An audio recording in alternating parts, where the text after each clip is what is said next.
Баршаңызға сәлем. Бүгін өзін-өзі әрлеу видео сабағымызды жалғастырамыз. Бүгін біз қас бояуды үйренеміз. Ең алдымен біз қасымыздың формасын шығарып аламыз. Алдыңғы видеода айтып өткендей, көрсеткендей, 3 нүктесін анықтап аламыз. Алдыңғы нүктесі қасымыздың басталған жері, екінші нүктесі ол көзіміздің қарашығынан, мұрынның шетінен жоғары қарай алғанда, екінші нүктесі, биік нүктесі анықталады. Ең соңғы нүктесі, үшінші нүктесі ол қастың аяқталған жері. Мұрнымыздың шетінен, көзіміздің шетінен белгілеп аламыз.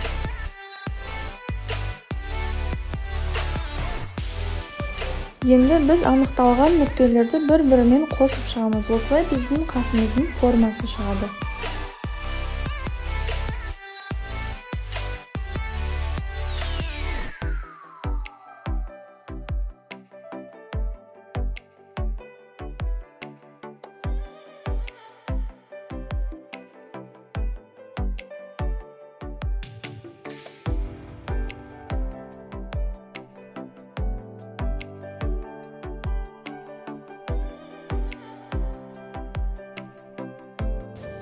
Біздің қасымыздың формасы дайын. Енді оның ішін толтырамыз. Алдыңғы жағын ашық түспен, аяқ жағын қанық түспен бояймыз. Немесе бірден аяқ жағынан бастап жаймендеп алға қарай жылжысыздар. Алға қарай жылжыған кезде кисточкаға тең алмаймыз.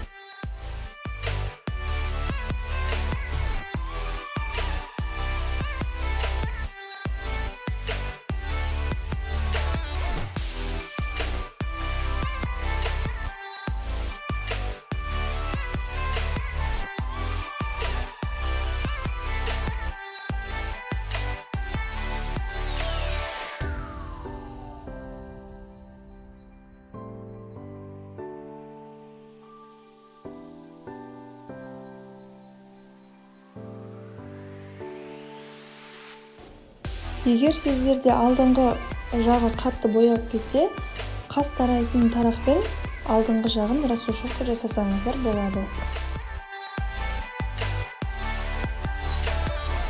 Қасымыздың артық боялған жерлерін консилермен және жіңішке қыл қаламның көмегімен кетіріп тастаймыз.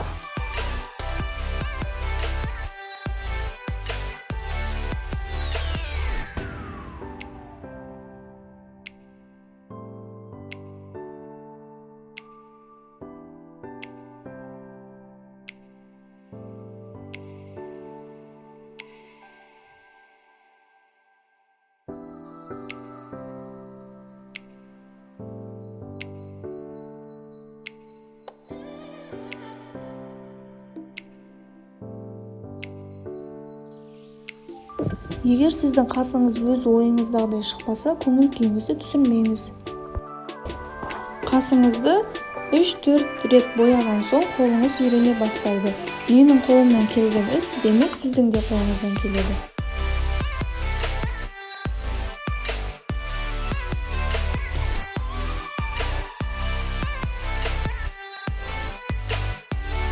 Ең соңғы этап қасымыздың астына ақ тең жағамыз. Бұл біздің көзімізді визуалды түрде үлкен қылып көрсетеді.